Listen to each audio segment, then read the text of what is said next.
Muy buenas tardes, mi gente de Multimedia TV. Hoy estamos aquí en La Portilla y esta tarde traemos unos invitados. Vamos a enfocarnos sobre el tema de la evolución de la educación. Y tenemos a nuestro querido profesor aquí, Leticio, y también tenemos unos chicos aquí nuevos, Anthony y el chico A aquí, Wenzel Rollins. Wenzel Ronitz. Sí, preséntense. Bueno, para los televidentes, mi nombre es Antonio Torreal, soy maestro en el área de ciencias de la naturaleza y laboro en el Liceo de la Majagua. De igual forma, soy Wenzel Rollins Smith, maestro del área de educación física.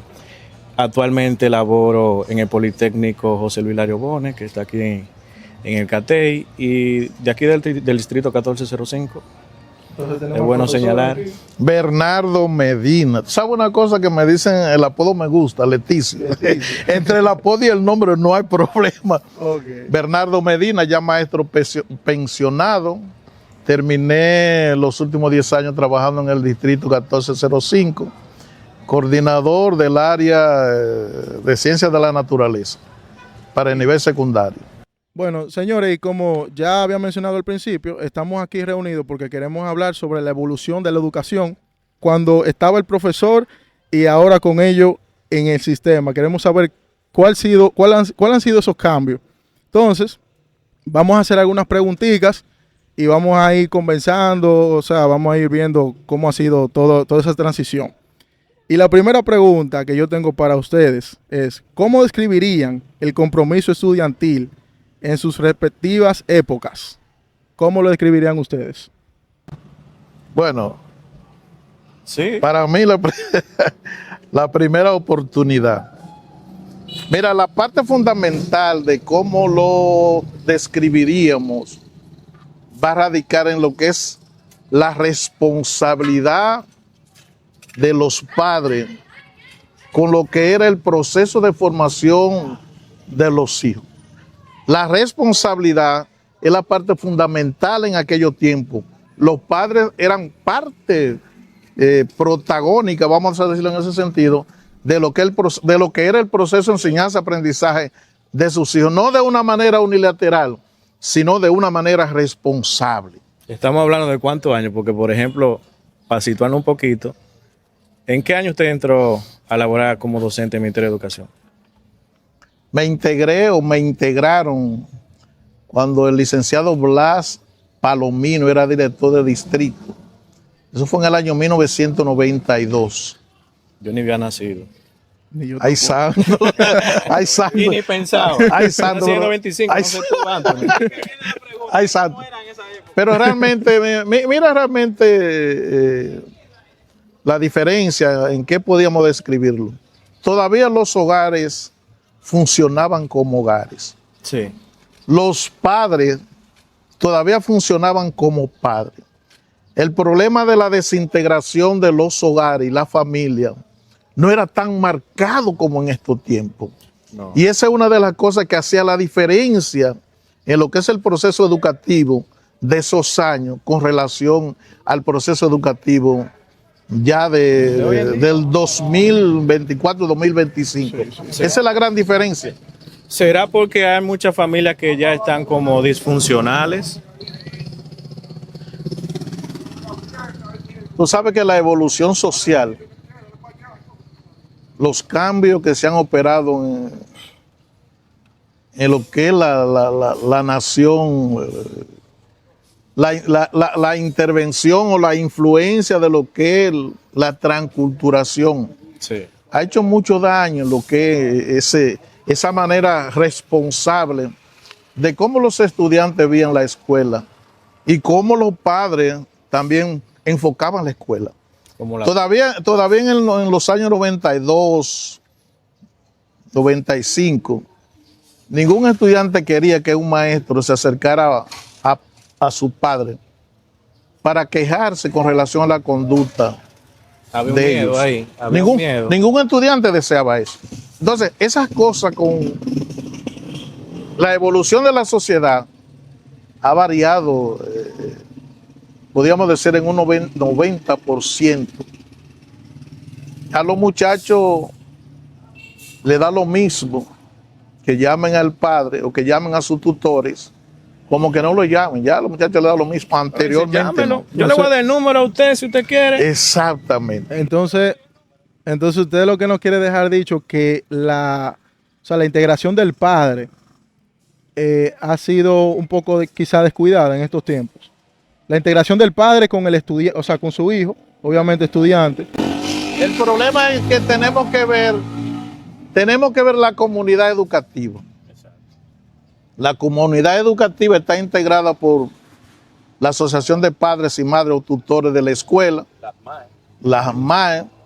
En otras partes tenemos el grupo de estudiantes y en otra parte, en otro renglón, tenemos el cuerpo docente. Y hasta la Junta de Vecinos se habla. Y mucho ahora. exactamente, en esos tiempos la Junta de Vecinos. Que en esos tiempos, es la comunidad educativa. Lo que pasa es que nos hemos cementado y eso le ha hecho mucho daño al proceso de enseñanza-aprendizaje. Los padres por un lado, los maestros en cierta manera por otro lado, da pena decirlo, y los estudiantes atrincherados en otro lado. Entonces eso ha debilitado lo que es o lo que debe ser el proceso educativo como se enfocaba en aquellos años. Por eso es que yo pienso que el sistema educativo dominicano se vale de una mesa de tres patas, un trípode, por así decir. El ministerio, el hogar y la escuela. Y de una a fallar, ya la mesa puede... Está cojeando. Se va a cojear. Entonces, en cuanto al desinterés, volviendo al tema que empezamos con la pregunta al principio, pienso que también lo que es la parte de la valoración al profesional actualmente en la sociedad no es la misma que antes. Tal vez una causa puede ser el hecho de que actualmente usted ve que aquí cualquier persona puede incluso echar más para adelante que un profesional, y muchos jóvenes cometen ese error de no educarse porque ven en las redes de que las cosas a veces las consiguen más fácil de otra forma. Que estudiando, sí. Ya sea yéndose del país o pegando una canción. Sí, sí. Entonces, puede ser también una de las causas. Sí, dinero fácil. Puede ser para mí una de las causas del desinterés en esta época, a que los estudiantes se preparen. Va a llegar un punto donde va a haber esa necesidad tan grande que las personas van a tener que volver a las universidades y prepararse, porque todo es como un ciclo. Primero viene, se construye, luego se destruye y vuelve y se repite. O sea, la necesidad va a existir otra vez y se van a tener que preparar. Una preguntita entonces, primero para el profesor Leticio y luego para ustedes. En esos tiempos, cuando usted inició o toda su carrera, podemos decir en los 90, en los 2000, por ahí, ¿cómo usted veía la integración de los padres con los estudiantes? ¿Qué tan comprometidos estaban ellos en que sus hijos aprendieran en esa época, en ese tiempo? Se podía notar un poco más de compromiso de los padres hacia la responsabilidad de los hijos para que estudien. Era más marcado el interés de los padres.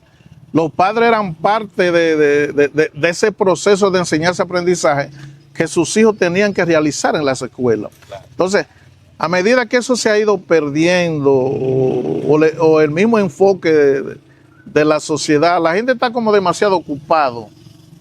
Hay demasiada hay como un tumulto social que ha enredado a los padres en lo que es descuidar la responsabilidad de sus hijos. Porque cada vez que una familia educa a un hijo o educa a sus hijos, es una inversión. Sí. Una inversión de dinero, una inversión de valores y una inversión de tiempo. Entonces, como que ese enfoque se ha perdido un poco, ha ido disminuyendo debido a la desintegración de la familia. Sí. Entonces, ¿cómo lo ven ustedes ahora en esta época de ahora? O sea, ¿cómo ustedes lo viven en las escuelas, ustedes que son maestros activos ahora. Sí, ahora mismo, bueno, profe, yo entré en el 2019. Bueno, ahora en septiembre cumplo 6 años en el sistema, 6 años escolares.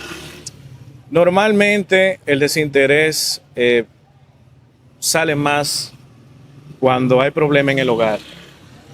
Hablo de problemas del hogar siempre cuando ya los estudiantes, los niños ven que los padres están discutiendo de manera constante, ven que lo hacen de manera enfrente de ellos, que no saben cómo solucionar ese conflicto. Ya el niño está llegando con ese problema del hogar. Y muchas veces hasta la falta de respeto que se ve dentro del hogar se está reflejando en la escuela. Entonces, muchas veces lo culpan al sistema de que no hay como ningún régimen de consecuencia del padre, la madre o de la familia en eso, en el caso del apoyo educativo. Por ejemplo, nosotros veíamos a veces que cuando yo era estudiante, que veían que iban caminando y se topaban con el profesor y el padre, dígame cómo va mi hijo en la escuela. No, va de tal forma, tal forma, tal forma. Y si iba al lado decía, nos vemos allá en la casa. Pero muchas veces no era para darle. Muchas veces, ¿por qué tú estás haciendo esto? Entonces, a veces el estudiante llega, que ahora se supone que debe tener mejor calidad educativa porque pasa más tiempo en la escuela. Y entonces, ¿quiénes somos los culpables en realidad? Profesores, los estudiantes, los padres. Se están sentando los padres a reflexionar con su hijo acerca de sus estudios, de cómo va a la escuela. No. Hay veces que uno le escribe en el cuaderno a un estudiante un mensaje para el padre, que todavía se usa, se lo escribe. Digo yo, ¿usted no vio lo que yo le dije en el cuaderno? Le mandé a decir. Ni siquiera abrieron el cuaderno. No lo vieron en el cuaderno. Yo se lo puse ya hace 2 meses eso y usted ni siquiera. Ah, no, yo no tengo tiempo para... No tengo tiempo, ahí dice de una vez, no tengo tiempo para eso y aquello. Y realmente es el compromiso y la responsabilidad de los tres. De los tres. Hay una falla triple, vamos a decirlo. ¿Qué opina Anthony? Yo concuerdo en una parte que dijo él, bueno, en todo estoy de acuerdo, pero quiero especificar la parte que usted mencionó de que ahora mismo esta sociedad lleva una vida muy acelerada. Sí. Y no le damos el tiempo y la dedicación a lo que verdaderamente es importante.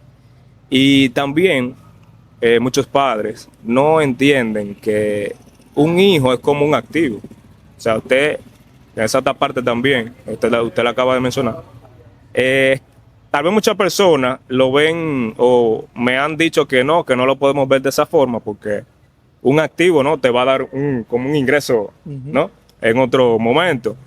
Entonces, de alguna forma u otra, ese niño, ese estudiante, cuando usted lo educa con valores, no solamente le va a devolver, vamos a decir, dinero porque sea un profesional o porque consiga un trabajo decente, sino que usted no va a tener el problema en la cabeza de que tiene un futuro delincuente o una persona de que puede crearle un problema peor en un futuro a ese padre. Entonces también es necesario verlo de esa forma, como un activo, ¿no? O sea, usted tiene una persona, usted no solamente debe invertirle dinero, también tiene que invertirle tiempo, darle amor y darle seguimiento. Y tiempo de calidad. Tiempo de calidad. Sí. Excúsame. Siempre medito mientras nosotros nos estemos viendo en 3 bloques, mientras la comunidad educativa se esté observando en 3 bloques, posiblemente con intereses particulares. Señalándonos todo la culpabilidad. Usted. Sí, exactamente. Mientras nosotros nos estemos viendo así segregados, seremos una víctima fácil del sistema.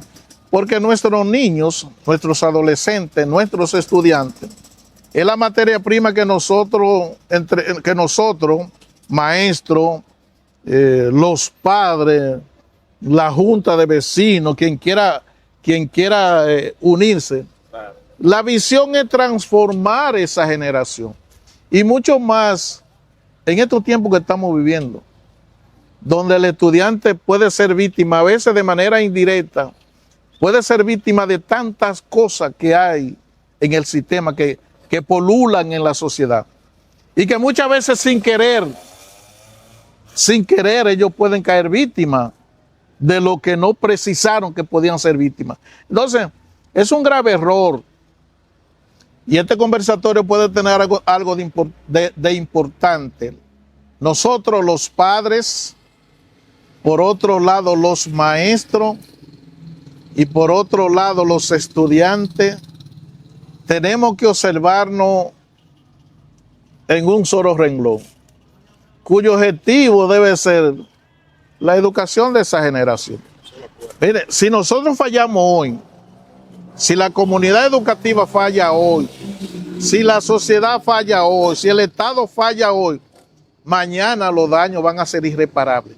Sí. Los daños van a ser irreparables.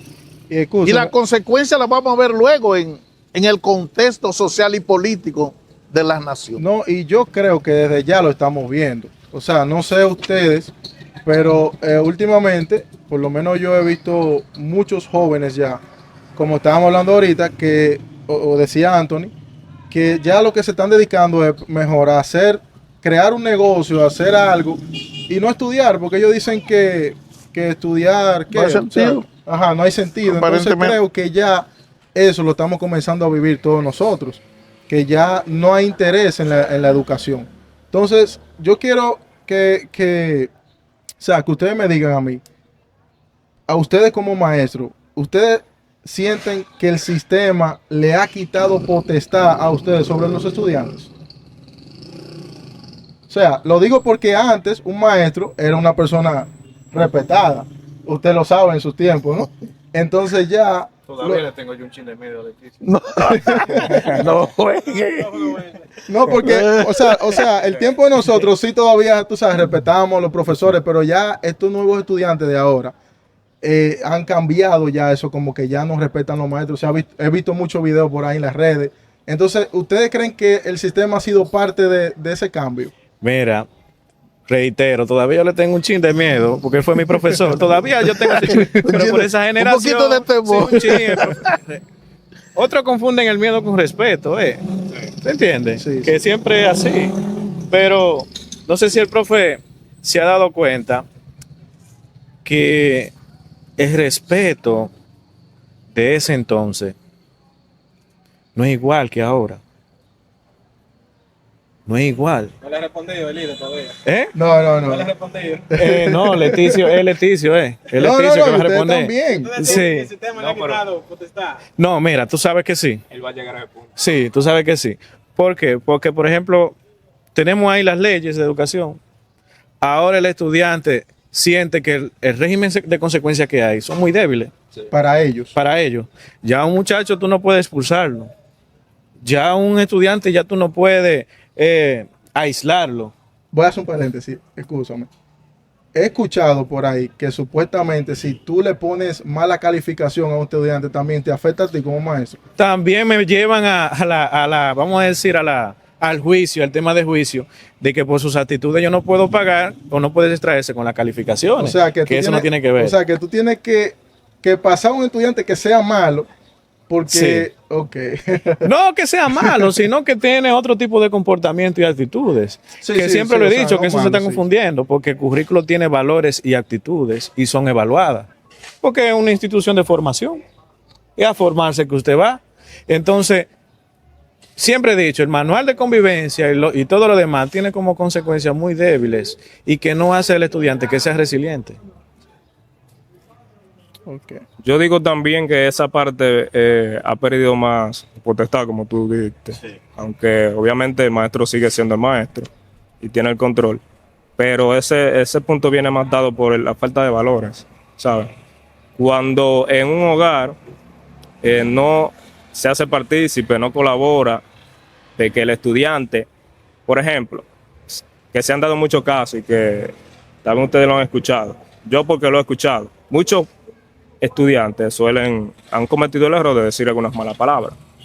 Bien, el maestro se lo corrió.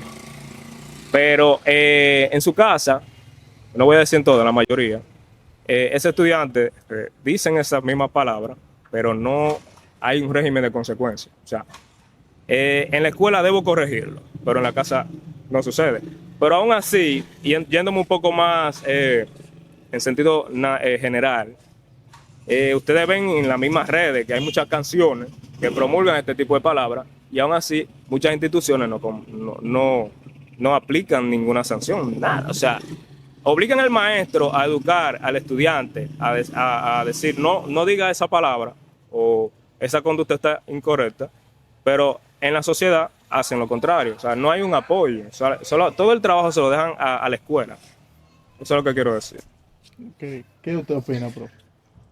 O sea que siempre he dicho que la escuela no puede formar o forjar valores de manera unilateral. Nosotros no es que no se puede. En la escuela se hace enfoque en cierta manera de los valores, como es el compromiso académico que tienen los estudiantes. Pero entonces fuera, en la parte exterior, no podemos percibir que nadie colabora con eso. Que influye. Nadie colabora, claro que tienen que influir, nadie colabora con eso. Y la escuela sola, de manera unilateral, me atrevo a decir que no va a poder transformar un sistema tan complejo como se ha convertido la República Dominicana en los últimos años. Sí. Nosotros necesitamos tener pauta fija, normas contundentes. Cuando digo contundentes no es que vamos a dar palos, jamás, no es que se dé golpe, nada de eso. Pero normas claras, que el estudiante conozca que esas normas son a las que él debe someterse cuando va a la institución. Y si no va a haber consecuencias. Forjar valores. Entonces, eso no se debe de negociar. Y el Estado debe de ayudar, por ejemplo, al Ministerio de Educación en esa pauta clave y norma clave a la que el estudiante tiene que someterse. No como una forma de dictatorial, pero sí, señores, la institucionalidad de la escuela, nosotros no podemos perderla. La escuela es la que tiene que tener la pauta establecida a la que el estudiante debe someterse. Mira, a veces es fácil decirlo. Claro, no estamos malinterpretando a nuestros estudiantes. Tenemos buenos estudiantes, buenísimos estudiantes. Sí, excelente, claro. Pero también encontramos casos de estudiantes que son víctimas del sistema, de hogares que ya no funcionan, que, oye, establecerlo bajo norma en un aula se hace un poco difícil a veces. Esa parte que usted acaba de decir de lo unilateral va con lo que dice que también la educación debe ser continua.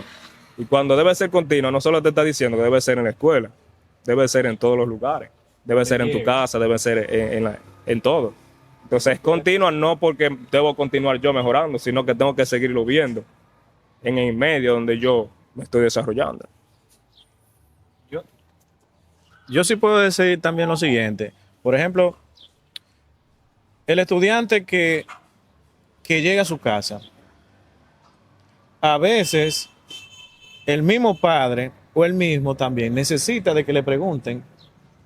Ellos necesitan de que le pregunten y conversen, porque quizá la iniciativa tiene que ser más del padre, para que se vea o se note qué función, qué rol él está jugando en el proceso educativo. Porque el profe decía que esos pilares que somos nosotros, casi siempre la sociedad nos ataca mucho a nosotros los docentes, pero nosotros tenemos otra realidad, que casi siempre cuando nosotros entramos al aula, nosotros tenemos ahora mismo 30 estudiantes regularmente, pero hay 5 en el aula que no lo ponen de cabeza prácticamente, e interrumpen el proceso educativo. Y quizás, como tú tienes faltas leves, tienes grave y muy grave, muchas veces percibe todo el mundo de que todo lo que está haciendo es muy leve. Entonces, la consecuencia que hay de esas faltas leves son las mismas que le ponen en las graves. Y tú dices, ven acá, ¿cómo yo le doy un seguimiento continuo a esto? ¿Cómo yo cambio? Pero es que la misma ley, o las mismas normas que está diciendo el profe de la política, que está pegada, deben de actualizarse y pensarse de mejor forma. Y que eso es lo que le va a conseguir el objetivo en común. Si tú no cumples las leyes, tiene que ser una consecuencia, porque eso es lo que te hace un ciudadano. Eso es lo que te hace un buen ciudadano. Si usted no cumple con la ley, tiene un régimen de consecuencias, lo van a enjuiciar, lo van a apuntalar, que eso es. Nosotros estamos constituidos por leyes. Pero hasta que nosotros no los respetemos, empezando desde la escuela a entender eso, Exacto. nosotros ni para atrás ni para adelante, sino que fácilmente van a corromper las reglas. Ay, yo no sabía. Entonces, es que hay muchísimas consecuencias con eso, pero no se aplican. Siempre se dejan por la parte como más débil. Y eso sí trae otras consecuencias terribles que totalmente va a colapsar y va, como dijo el profe, se va a romper y vamos a ser ahí totalmente los culpables con eso. Que sí entiendo que la ley de educación debe de cambiar y transformarse, porque que ya hay nuevas cosas, ya la sociedad ha cambiado muchísimo. Y tenemos una ley ahí del 97 por ahí, que todavía no se le ha puesto un dedo y se ha reformado. Bueno, ahora vi que hay un logro con el Código Penal. Sí. Sí, con algunas cosas por revisar, pero yo siempre he dicho, eso tiene que estar en pendiente revisión, la ley de educación. Todavía, porque la sociedad cambió. Ok, bueno, para ustedes, ¿qué impacto ha tenido la tecnología en los estudiantes de ahora? ¿Cómo se manejaba hace 20, 30 años atrás? ¿Ha implementado más al aprendizaje de los estudiantes? ¿Lo ha hecho atrasar más? O sea, ¿qué impacto tiene eso de las computadoras? Vamos a usar los teléfonos, vamos a buscar todo en Google. Pizarras digitales también. Bueno, en realidad sí, el impacto ha sido muy positivo, porque es que todo depende de cómo tú la utilices, de qué uso tú le des. Y también trata de tú investigar la fuente de donde tú sacas la información. Porque existe la idea de que, o existía, de que todo lo que está en el internet muchas veces pensamos que era real.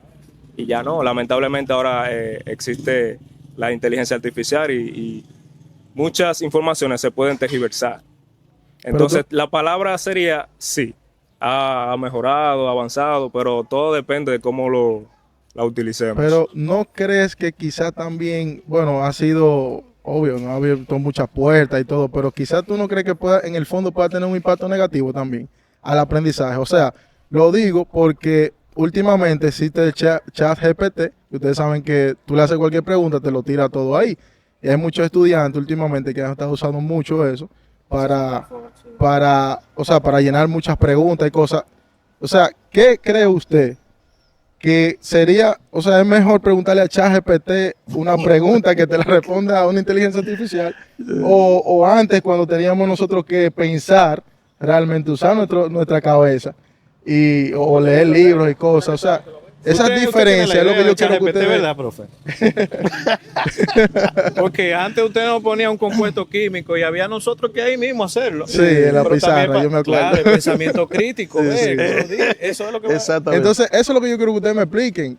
Que, ok, nos está ayudando, pero también ustedes no creen que tienen un impacto negativo también en la educación. Sí.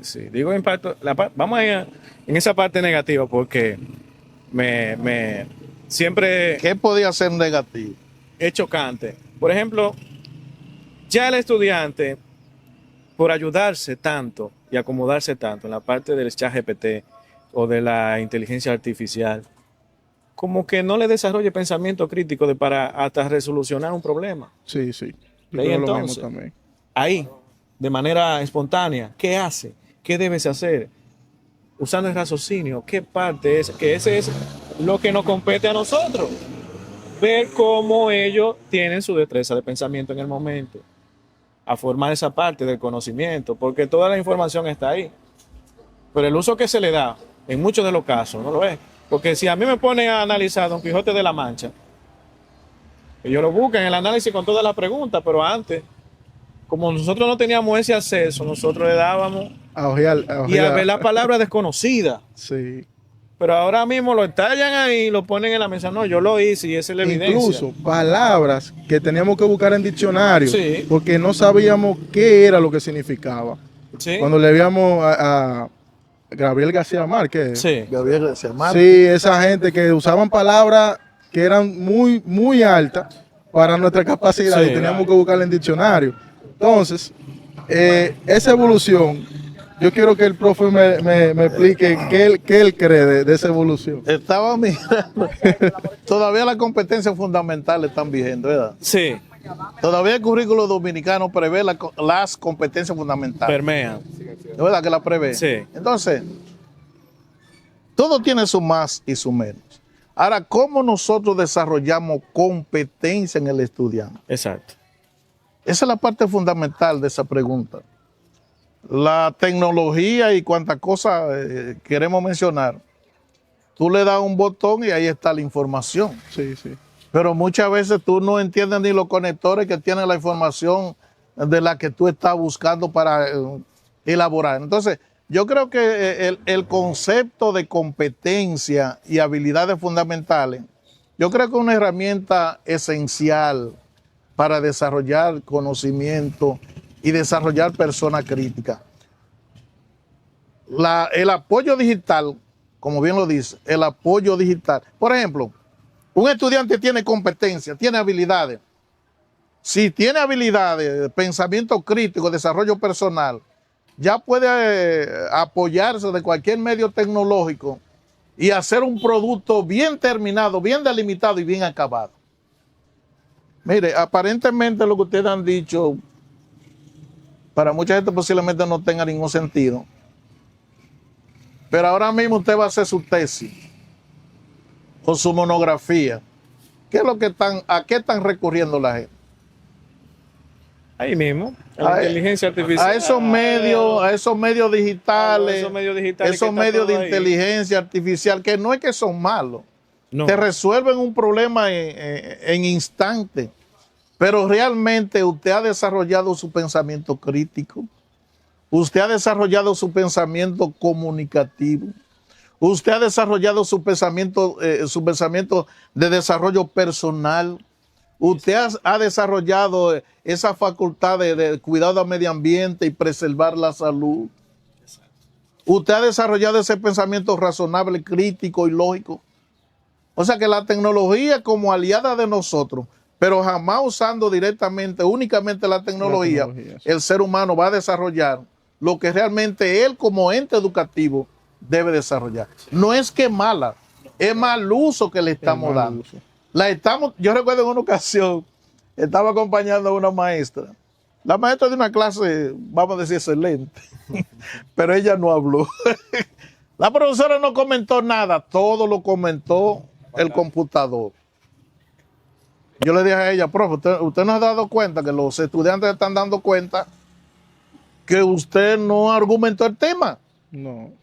Y desde mi punto de vista, para mí, yo entiendo que usted no se sabe el tema. Se lo digo. Entre nos, porque todo lo que usted ha hecho lo hizo el computador, lo hizo el medio digital. Entonces hay que tener mucho cuidado cuando usamos los medios digitales, la inteligencia artificial, porque ellas te resuelven el problema. En una ocasión me prepara, yo le dije a los muchachos, ¿cuánto da eso? Estaban haciendo un problema de física, de movimiento rectilíneo, uniformemente acelerado. Y yo le dije, ¿cuánto da eso? Los muchachos me dijeron, rápidamente, usando sus celulares, tanto. Vaya a la pizarra y demuéstrelo. Resuelva. Ahora. Entonces, ese era el problema. Oiga, el problema grave era entonces. Los muchachos me habían dado la respuesta y era verdad que esa era la respuesta. Usando medios tecnológicos, rápidamente me dieron la respuesta. Ahora, el problema era iniciar el proceso. Por eso es que yo recargo en la palabra, todo depende de cómo tú la uses. Porque en el fondo sabemos que lo estamos haciendo mal. En el fondo sabemos que eso no nos está beneficiando de alguna forma u otra y aún así lo hacemos o la utilizamos. Y Anthony, ese es el enfoque que da mucha pena cuando un estudiante universitario que debe de preocuparse por la parte de desarrollo personal y crítico en lo que hace, resuelve su problema aparentemente, entre comillas, con los medios tecnológicos y después no tiene idea de lo que dice. No muestra la competencia. Entonces no muestra la competencia. Entonces, si la computadora, si los medios tecnológicos, por una manera inapropiada de usarlo, impiden que se desarrolle competencia, entonces están mal utilizados. No es que es malo.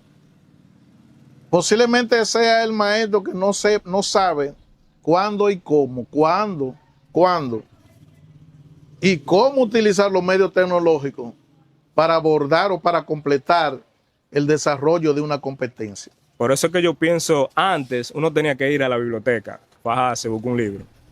Que el estudiante aprende cuando hay una necesidad. Si la necesidad se satisface muy fácil, rápido, sin el uso cognitivo, no va a haber ningún aprendizaje. Excelente. Entonces debe haber una necesidad presente para que el estudiante pueda aplicar y ver que en realidad esa herramienta, en vez de facilitarle la vida, bueno, en el momento para adquirir algunos puntos, pero en un futuro no.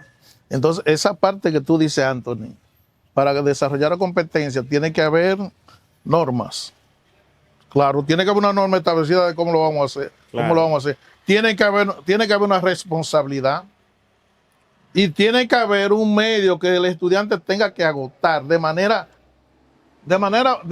voluntaria y de manera interesada. Claro. Porque oigan bien, el proceso de enseñanza-aprendizaje no se va a dar de manera efectiva si tanto docente y estudiante no están de acuerdo a que el proceso se realice. Sí, y me voy un poquito más lejos. El docente puede estar preocupado por enseñar. Si el estudiante no está motivado e interesado y con una dote de responsabilidad, el proceso de aprendizaje no se da. No. Porque nadie está infundiendo información a cuello de botella. Exacto. El estudiante tiene que tener una postura activa y responsable para asimilar los contenidos que se están enseñando. Claro. Quizás, por ejemplo, estamos usando muchos términos educativos. Por ejemplo, competencia es como las capacidades que debe tener el estudiante para solucionar problemas de manera eficaz. O sea, bien. ¿Entiendes? Entonces, eso es lo que persigue el Ministerio de Educación, que es un enfoque bajo esa competencia, constructivista. Tenemos una sociedad que es del conocimiento, pero también una época de la información. De la información. Que hay muchísima, pero ¿qué estamos haciendo con esa información? ¿Qué producto acabado exactamente estamos llevando para nosotros interpretar esa parte? Ahora mismo sí, un sinnúmero de información nos puede proveer esa parte de la tecnología, pero ¿qué está haciendo el docente? ¿Cómo la está convirtiendo? ¿Cómo la está emitiendo a los estudiantes? Que muchas veces dice el profe que la profesora no habló. Pero ¿y entonces dónde está la parte humana, el conversatorio, la reflexión, para tú darte cuenta si lo que tú planificaste está ahí, lo lograste? Si lo que te mandó el currículum, ese indicador, ese criterio, ¿qué hiciste? Entonces, por la otra parte de profesor Leticio, que está allá con una serie de indicadores también que está observando, ese mismo resultado es que le está arrojando a él. Que él debió de ver qué parte, si el docente sí domina o no esa parte de la tecnología. Sí, la tecnología sí la domina, pero vamos a ver la parte humana que está haciendo. O el criterio, exactamente. en ese caso que mencionó. Exacto. Y escúcheme, ¿sabe que el proceso de enseñanza-aprendizaje es como un matrimonio? Ay, sí. Es como el vínculo debe ser de un matrimonio. El nombre, proceso de enseñanza y aprendizaje. tiene que ser como un matrimonio. Mire, yo siempre digo, los docentes de ahora, ustedes tienen una gran responsabilidad. Un reto. El también. estudiante de hoy no fue el estudiante de los años 92. O sea, el estudiante que éramos nosotros ya no hace... El estudiante de hoy tiene muchas informaciones mal acabadas. Y posiblemente, cuando un estudiante llega a un aula que el maestro es un poco diversificado, que eso puede convertirse en un problema. ¿En qué sentido, profe? Los muchachos saben de todo un poco. Sí. Y posiblemente cuando los muchachos llegan a la primera hora de clase, han visto no se sabe cuántas películas de pornografía, y cuántos temas satanistas, y cuántas cosas, ya tienen esas informaciones en su cabeza. Tienen el cerebro saturado. Si el maestro no es diversificado para motivar el proceso de enseñanza-aprendizaje, el muchacho no te va a hacer caso. El muchacho no te va a hacer caso, porque el muchacho tiene una serie de informaciones que, mire, pero eso hablando... El maestro de hoy tiene que ser diversificado. A veces el problema no es que tú empieces 2 más 2 son 4. A veces el problema es que tú te des cuenta cuál es el problema, valga la redundancia, que evidencian 2 estudiantes en el aula. Claro. A veces el problema es cómo tú vas a manejar la disciplina en el aula. A veces el problema es cómo el docente va a gestionar gestión aula. El ambiente. A veces el problema es cómo el maestro va a introducir una temática. Si la temática está mal abordada, con poca motivación, que no despierta la curiosidad. La curiosidad de los muchachos hay que despertarla. Y hoy más que nunca va a costar más. Aunque haya más con qué hacerlo, pero va a costar. Va a costar más. Diferente a los tiempos cuando ustedes eran. Ustedes venían de un hogar estable, de un hogar donde papá y mamá decían vayan a la escuela hoy, pórtense bien. El muchacho de hoy posiblemente no tiene quien le diga vaya a la escuela, Profe, ni pórtese bien. Que hace unos días le está diciendo, escúchame, le está diciendo a Jensen en la biblioteca que ya los padres en un nivel, no todos, obviamente, que le preguntan al estudiante, ¿tú no vas para la escuela hoy? ¿Por qué tú no vas? No, yo no quiero ir para allá. Y al otro día, ¿tú no vas para la escuela hoy? No, está lloviendo, se nubló. ¿Y tú no vas para la escuela hoy el tercer día? No, me levanté tarde, son las 8:30 y no me van a dejar entrar. ¿Y tú no vas? A veces duran hasta una semana. O incluso hay estudiantes que tienen problemas en las escuelas con los maestros y los padres ni siquiera saben lo que está pasando. Los maestros quizás lo dejan fuera del aula. No sé si se usa aún, no sé si ustedes pueden. ¿Se puede? Eso. O sea, dejar un estudiante que está portando mal en una aula, que no te deja dar la clase, tú lo puedes dejar fuera del aula. No, tú nunca lo has hecho. Bueno, no, verdad no, yo no lo he hecho. Pero fíjense, volvemos y recaemos al punto de los padres. Quiero hacer un aclarando ahí. No es que estamos en contra de ellos. No, sino jamás. que hay que ser realistas. Y hay muchos de ellos que no están haciendo el trabajo que deben hacer. El desinterés que tienen ellos. Hay algunos padres que cumplen con que sus son hijos. responsables, claro. Y el punto está en que la mayoría no está haciendo el trabajo que debe hacer. Una preguntita ahora, saltando ya al tema de desinterés y desconexión de los estudiantes en sus aulas. Dice aquí, ¿qué señales de desinterés ven con más frecuencia en sus estudiantes? Voy a salir a buscar un lápiz y un lapicero a la dirección. Se Y quedan la por ahí clase de haciendo 45 minutos. A veces de 12 a 1 tocaron. Y hay una clase de matemática de 45 minutos. Llegan a las 20 y a la misma I-20, a la 1:20, y dicen, se me quedó el lápiz, voy a buscar un lápiz a la dirección. Ya cuando llega a la I-40, que ya el profesor no pudo desarrollar su clase. Pero todo depende, porque si había tenido el interés, así mismo, no, yo estoy preparado aquí para tomar mi clase. Ya faltan 5 minutos, faltan 3 minutos para tomar para que la clase empiece. Tengo mi lápiz, mi cuaderno, lo demás. Todavía se utiliza la excusa de que se me quedó el cuaderno.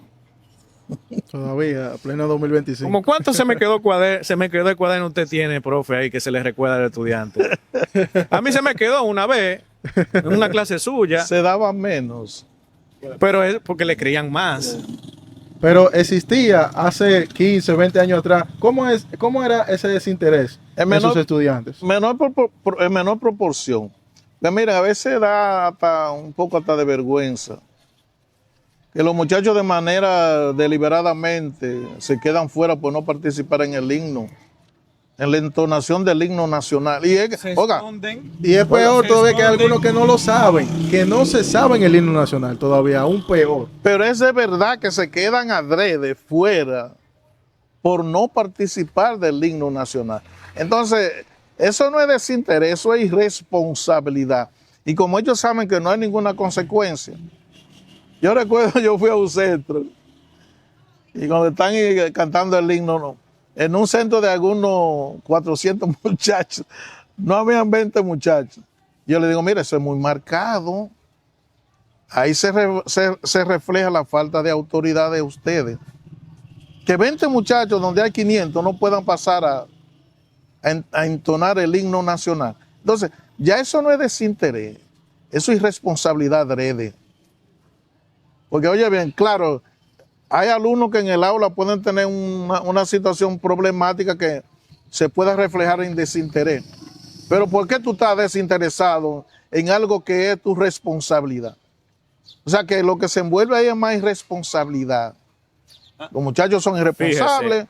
no hay ninguna consecuencia, tú no puedes ir a ningún sitio, si lo ponen a botar basura, no bota, si lo ponen a, digo, no se puede poner a botar basura ahora. No se puede poner a limpiar el césped.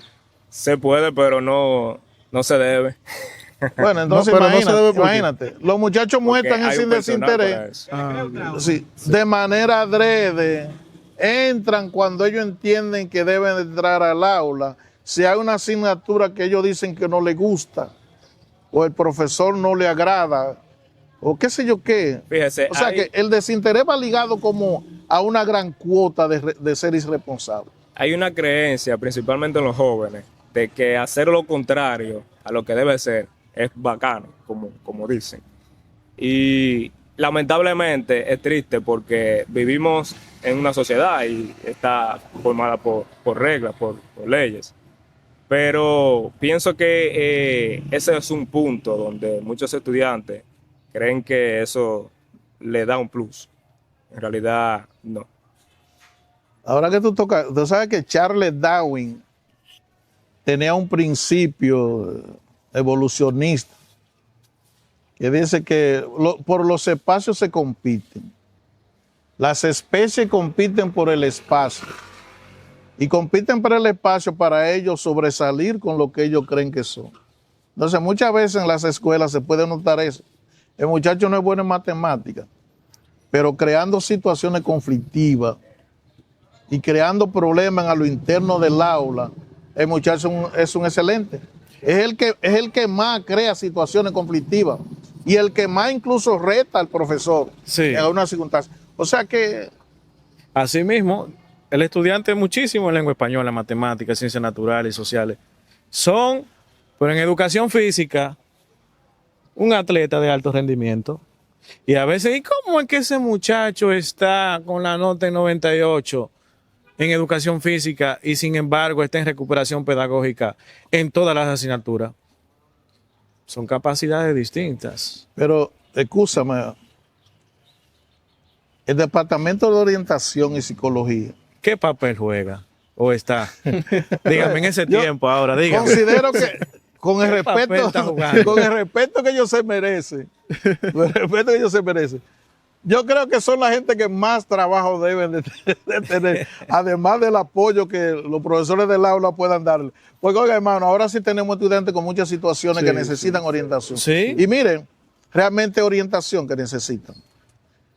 Hay que llevarlo al terreno donde ellos puedan entender cómo, cuándo, yo no sé cómo. Pero hay que sacar un espacio para hablar a la conciencia de esos muchachos, a ver si pueden entender su rol Yo digo que a veces histórico en la escuela. Ellos desconocen sus funciones a veces. Ellos me atacan muchísimo, profe, a mí. Dije, porque un día se me zafó y digo, pero yo no entiendo el papel del psicólogo y del orientador, porque nosotros tenemos unos problemas aquí que nosotros requerimos de aquí, de esta parte, hasta con nosotros, porque ellos son psicólogos y orientadores de nosotros. Exacto. Sí, pero se le ha vendido la idea de que ellos solamente son únicamente del estudiante. Mira, no, porque a veces no es muy bueno y Sí. respeto a mis estudiantes. Sí, Un exactamente. saludo a todos mis estudiantes. Pero el contexto social Sí. en la que nuestros estudiantes se están moviendo no era el contexto tuyo, Ana. No. No fue el contexto mío, no fue el tuyo. O sea, los conflictos sociales y la problemática social que tienen las comunidades, la mayoría de nuestros adolescentes son víctimas de esa situación. Entonces, tenemos un conjunto de niñas, adolescentes, en la etapa de despertar y definirse como hembra o definirse como mujer, que solamente esa inclinación muchas veces la puede hacer salir del contexto. Y si no hay nadie que lo oriente. Yo recuerdo en una ocasión, me dice un adolescente, profe, y yo quemándome, y nadie me dice nada. Profe, yo quemándome, y nadie me dice nada. Profe, yo con deseo y nadie me dice nada. Entonces, hay que ver esa parte de nuestros adolescentes. Cuando el adolescente está despertando, tanto el varón para definirse como un hombre, Y la hembra para definirse como una mujer necesita orientaciones. Oiga, Y antes su que proyecto sean de vida. demasiado tarde, porque a veces nos damos cuenta cuando ya la jovencita, no vamos a decir cometió un error, pero tuvo sus primeros contactos sexuales y nadie le ha dicho nada. Entonces, nuestro adolescente hoy más que nunca, no es solamente acusarlo, el contexto que ellos están viviendo no fue el contexto que nosotros vivimos. Es posible que nosotros vengamos de hogares donde los padres nos apoyaron y nos suplían nuestras necesidades. Cuenten los muchachos que ustedes tienen en algunas aulas para que ustedes vean cuántos vienen de hogares que funcionan y cuántos vienen de hogares que no funcionan y cuántos se criaron con abuela y cuántos ni conocen el papá y cuántas ni conocen la mamá. Entonces, Que la todas mamá esas y el papá se situaciones, fueron en Yola, que ¿tú su te das mamá se fue en Yola y no lo conocieron. todas esas situaciones son situaciones de vulnerabilidad. Sí. No es solamente quejarnos del estudiante. Es también que el Estado supla también las herramientas necesarias y los espacios y el personal técnico para nosotros poder ayudar a esos muchachos que vienen de hogares que no funcionan ni van a funcionar. Y cada día el índice lo que marca es que va a seguir aumentando esa situación. Sí. Entonces, no es que solamente se quejen. Exacto. Nuestros estudiantes necesitan ayuda y ayuda oportuna. No que este muchacho, no es ayuda oportuna que necesita. Cada desobediencia de un muchacho o un estado de desinterés, analícenlo y ya que está envuelto por ahí una situación problemática. Sí. Analícenlo porque te vean. Hay una situación que respalda esa parte, está por ahí sondeando, como dicen algunos. Siempre es así. Y eso que usted está traduciendo, mejor dicho, no podemos olvidar de ese compromiso del psicólogo y del orientador escolar, que son promotores de que tienen mayor contacto con la familia. Es tanto así que ellos son los que tienen los encargados de la organización de la APMAE, de la Asociación de Padres, Madres y Tutores, de más contacto con la comunidad, vamos a suponer, con la junta de vecinos y así. Pero el docente muchas veces se limita en cómo buscar ayuda de ellos. Y también en cómo que ellos piensan de que ellos deben de hacerlo todo. Muchas veces, los psicólogos y los orientadores, a veces como que descargan un peso en el docente. No, es el compromiso suyo. Pero tú dices, cónchale, ¿cuáles son los errores tuyos? Dime. Sacar los 5 minutos, 15 minutos de la clase y después entrar de nuevo y decirle cuáles son su compromiso como estudiante. No, usted hizo una falta grave, esto y aquello, no.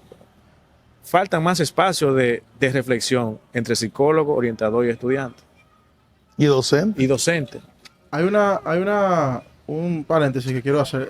El profesor ahorita mencionó algo sobre cuando el estudiante está descubriendo su sexualidad, Sí. que es un punto muy importante. Y ahora que mencionas el tema de que quizá el estudiante no tiene cierta confianza quizá con el orientador, ¿qué ustedes piensan? O sea, ¿ustedes creen que quizá todavía en el tema de la sexualidad estamos muy encerrados a nivel educativo? ¿Cómo maneja el sistema educativo el tema de la sexualidad? La educación sexual. Ajá, la educación Sí. sexual con los estudiantes, con los adolescentes que están iniciando ahora. ¿Cómo lo manejan? Ahora mismo, eso es como una asignatura pendiente, para así decirlo, que se toca por encima, pero como que se siente como tan delicado que el maestro como que muchas veces se limita en hablar de eso. Y muchas veces es por situaciones que están en el aula, que pasan en el aula, pero como que siente como cierto miedo de tocar ese tipo de temas. Aunque propiamente sienten como que es el Departamento de Orientación y Psicología que debe dar ese tipo de educación y orientaciones en cuanto a eso. Que mira, que el docente debe también de cómo educar en esa parte y las medidas preventivas, y también dar esa parte de ese compromiso de cómo el estudiante tiene que entender ese factor de que el ser humano lo desarrolla y también como una parte de la fisiología humana. Bueno, tal vez tú diste diste ese comentario, dado como maestro de educación física, Sí. pero en la parte que somos, del área de ciencia de la naturaleza, todo depende, por ejemplo, del grado. Ese tema de la sexualidad se toca en el tema de los aparatos reproductores, se da en segundo grado y en cuarto. Ya en el segundo se toca superficialmente, como tú dijiste, por la cuestión de la edad. Pero ya en cuarto, ahí yo le hablo a mis estudiantes con libertad, ¿sabes? Para que de una forma u otra ellos entiendan de que ese tema es importante y el manejo de cómo ellos interactúen con los demás chicos, ya que están conociendo su propio cuerpo, están comenzando a sentir cosas, es bien importante. Esas hormonas. Sí. Porque Aunque, tú sabes que muchas veces, con el consejo, el equipo de gestión tiene que prever esa situación. Porque eso se nota en el comportamiento de los muchachos, hembras y varones. Sí. Cuando hay una necesidad que apremia y hay claro, con mucho cuidado con una persona calificada, que yo creo que la psicóloga, la orientadora y la psicóloga son las personas apropiadas para desarrollar esa temática en algunos grados que muestren la necesidad de tratar eso. Porque realmente yo sé, por ejemplo, en qué grado se toca ese tema de manera natural, de manera clara. de manera natural, cuarto, sí. Cuarto grado. Cuarto, antiguo, segundo. Exactamente. Entonces, si es parte de lo que es la parte académica de una asignatura y está en el currículo y los libros tienen el contenido, la persona que vaya a desarrollar esa temática lo que tiene que ser cuidadoso y cero morbosidad y cero palabras insinuando ciertas cosas. Mira, yo creo que es un tema que no debe tratarse de manera unilateral. Se hace más o menos a manera de un pequeño panel donde el psicólogo y el orientador estén ayudando al docente del área. Por ejemplo, yo doy ciertas reflexiones, yo visito los liceos. Cuando yo voy por ejemplo, la última vez que hablé sobre la ideología de género y tocaba parte de esa temática. Ahora en el aula donde estoy desarrollando esos temas, tiene que haber un docente conmigo. ¿Tú te das cuenta? Sí. Yo tengo que tener la anuencia de un docente y muchas veces quiero que, si el curso tiene muchas hembras, me gusta que una docente o la coordinadora o el coordinador, generalmente la coordinadora, que esté conmigo ahí, porque uno necesita apoyo también para tratar ciertos temas, que no haya una mala interpretación o no haya un estudiante que quiera escenificar una mala interpretación. No, y que ese es un tema bien interesante para ellos, porque sí, en verdad los padres muchos también tienen como ese miedo tal vez de acercarse a sus hijos y hablarlo, aunque ellos de alguna forma u otra, los niños lo ven en las redes o buscan información, pero siempre tiene que haber un guía, un adulto, que les diga cómo hacer las cosas o cómo... ¿Cómo? ¿Cuándo? ¿Por qué? ¿Y para qué? Exactamente.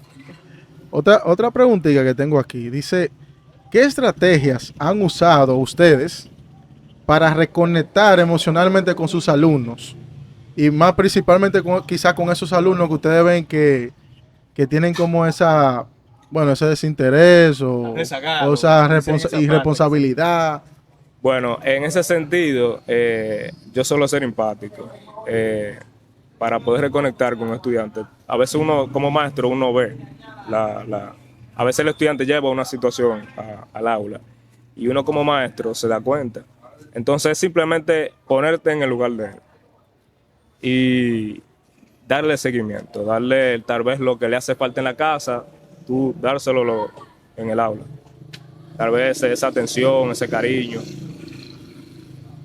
Empatizar, esa es la palabra. Le decía a Anthony, a un maestro de nuevo ingreso, para tú entender muchas veces los estudiantes, baja al nivel donde ellos están. Sí. Baja al nivel donde ellos están. Hazte amigo de sus estudiantes. Porque el asunto es que el trabajo hay que hacerlo. Nuestros estudiantes hay que educarlo, hay que buscar la manera de cómo educarlo, porque realmente esa es la finalidad del proceso de enseñanza-aprendizaje. Entonces, ningún maestro va a tener buenos resultados si no baja donde están sus estudiantes. tienes que bajar a los estudiantes, conversar con ellos, hacerte amigo de ellos, hacerte un compañero más. Mientras tú no vas a sus realidades, ellos no te van a entender. Tengo una preguntita para ustedes. Yo quiero que cada uno de ustedes me dé su opinión. Y es, ¿qué cambios urgentes necesita el sistema educativo dominicano que ustedes crean? Algo que pueda cambiar para mejor. Profe, yo quiero escuchar su idea. Porque usted viene de una época que yo necesito escucharla. Porque Mire, yo como estudiante y usted como profesor y así. Lo primero es que nosotros estamos en un país donde se dice que cada maestro con su librito. Sí, su estilo. Los cambios y las transformaciones que ha experimentado la República Dominicana nos está diciendo que hace falta una concertación para un plan de educación. ¿Dónde? Pero no estoy diciendo un plan de educación de manera unilateral. Un plan concertado de educación. ¿A cuántos años? A 20 años. Donde toda esta problemática bajo un diagnóstico fehaciente, bajo un diagnóstico que se haga, nosotros podamos, aunque sea, intentar solucionarla. Porque de una cosa estamos seguros, la sociedad va rápido. La juventud está rápida. Sí, sí. La juventud no espera. La sociedad ha cambiado demasiado. La sociedad va rápida. Ahora mismo el modelo que estamos viendo es el modelo de enfrentamiento. Todo el mundo en este país se está enfrentando. Entonces nosotros no podemos permitir que la escuela sea el escenario donde el docente se enfrente al alumno, donde el alumno se enfrenta al docente, donde los padres se enfrentan a los maestros, donde los padres... O sea, no podemos permitir que esa situación llegue a nuestras aulas, pero ese es el orden. Entonces, a veces de manera inconsciente, nosotros mismos o el sistema a veces quiere contraponer los padres contra los maestros. Así no vamos a llegar a ninguna solución. El ministerio no puede hablar de sus maestros con su alta y su baja, con la situación que sea. Somos los maestros del sistema dominicano y nosotros tenemos que parecernos a la idiosincrasia dominicana. Entonces, debemos de buscar medidas salomónicas que nos puedan ayudar a nosotros poder formar la generación que nos está esperando. Nosotros estamos jugando con el futuro de esta nación y el futuro de esta nación está en esos adolescentes, está en esos jóvenes. No importa la circunstancia que esté viviendo, es en ellos que están. Nosotros fracasaremos o seguiremos adelante dependiendo de cómo sea la educación que esté dirigida a esos muchachos para la nación del futuro. Entonces, no es un asunto unilateral. Si esos muchachos fracasan, porque nosotros nos hicimos de la vista gorda, mañana el precio cualquiera de nosotros lo va a pagar. Muy caro. Y caro, ¿dejan cuenta? Entonces, se ve la necesidad en conjunto que podamos afrontar la situación educativa de la República Dominicana. Los padres que no vean a los maestros como la parte culpable. Los maestros que no vean a los padres como la parte culpable. Tenemos que aunar esfuerzos para forjar esa nación, para forjar el futuro de la nación que nos está esperando. Entonces, yo como maestro puedo aportar tal vez una idea, no sé si para usted le parezca un poco arbitraria.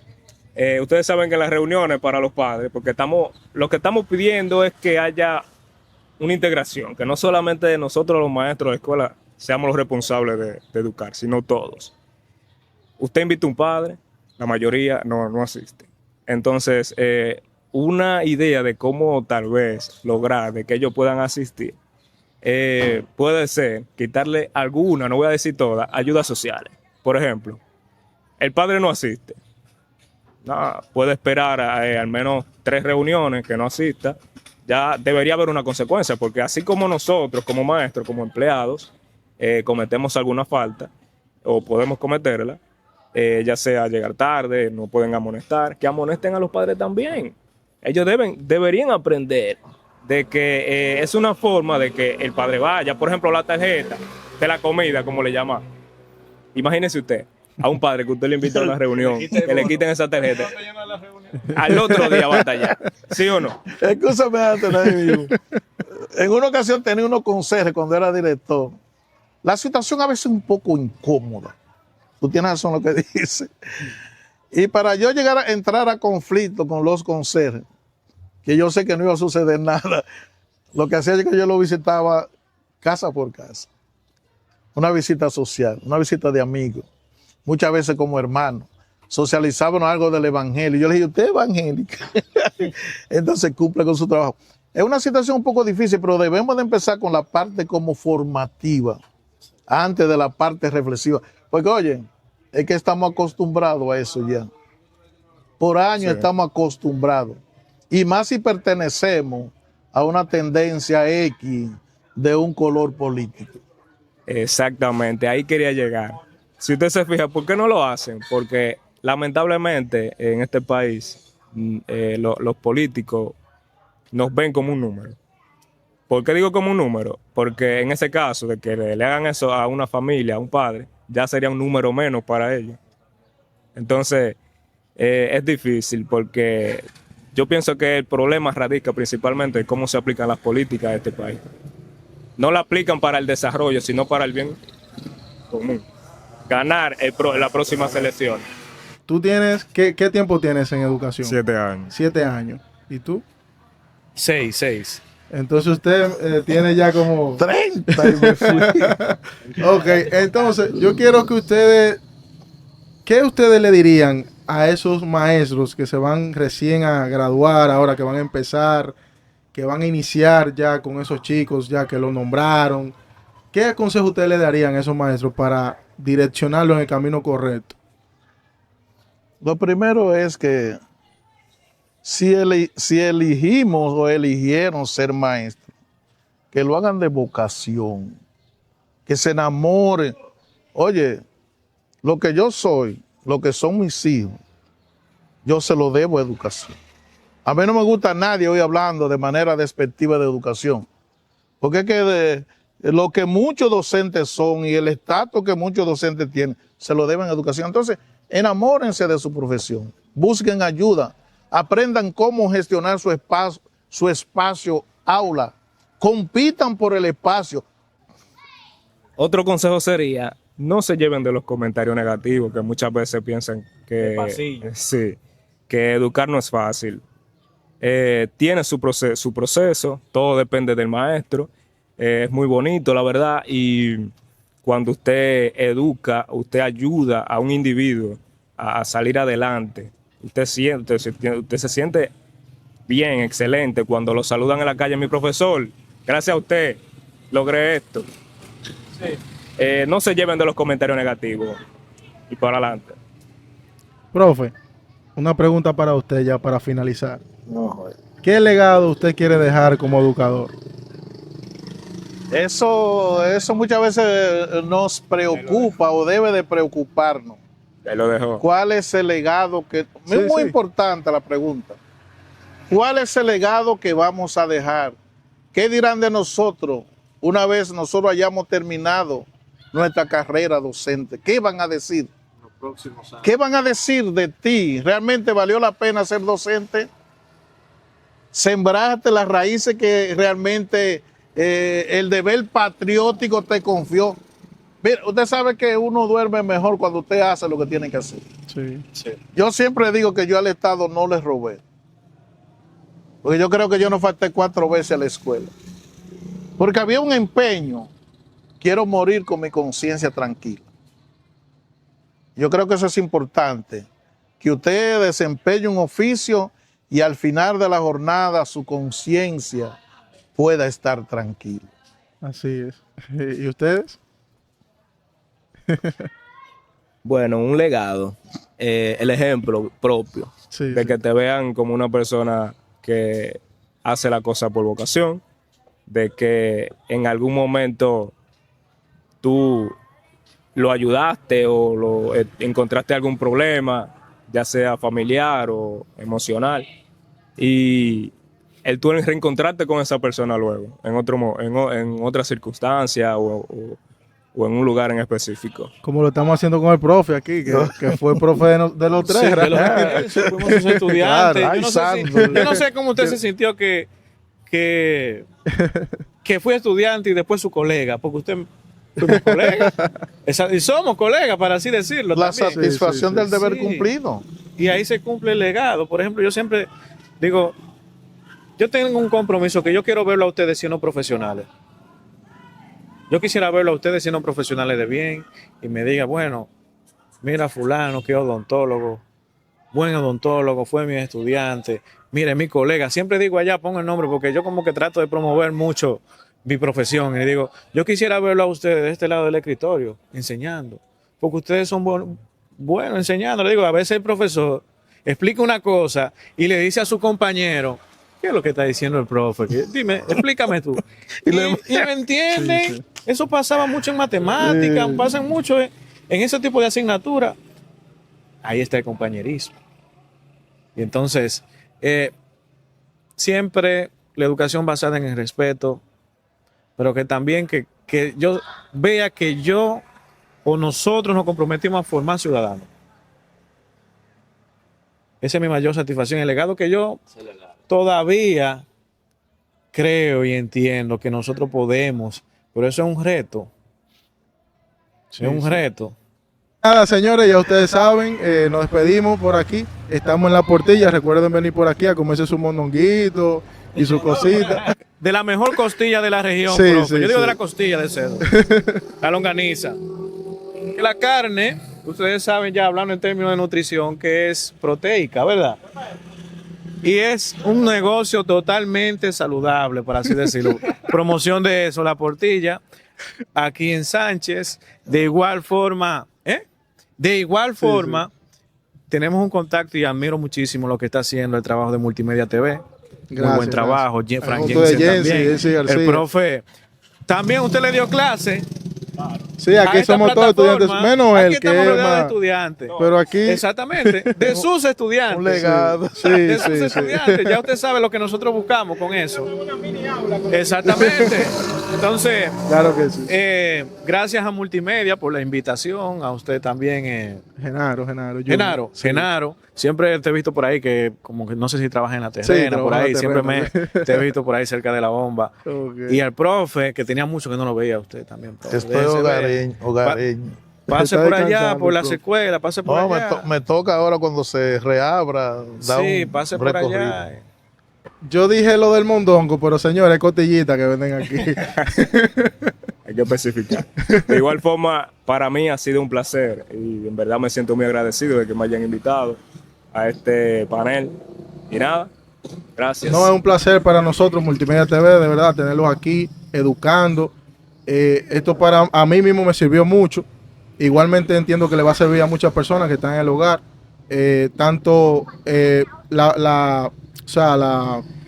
el conocimiento del profesor en los tiempos anteriores y el conocimiento de ustedes ahora, ver la diferencia entre ambos, cómo ha evolucionado la educación y todo eso es muy importante. Se tocó muchos puntos importantes, la cual yo espero que los padres en sus casas le presten atención a todo esto que ustedes ya como maestros dijeron, que como dijo el profesor y ustedes también en algún momento, la educación realmente, según todo lo que ustedes hablaron, yo entiendo que comienza desde ahí, desde el hogar. Y si no, o sea, si el chico llegó al aula con un problema, muchos quizás de los problemas que se está tratando, muchos de los problemas que estamos viendo en las aulas, como ustedes mismos dijeron, es porque vino desde ahí, desde el hogar. Entonces yo espero que los padres puedan tomar conciencia de eso, registrar que sus hijos están estudiando, preguntarle a sus maestros, mira, ¿cómo va mi hijo? Y eso. Y nada, señores, un placer de verdad tenerlos por aquí y nada, hasta la próxima. Esperemos que haya otra ocasión. Gracias, profe. Bueno. Gracias.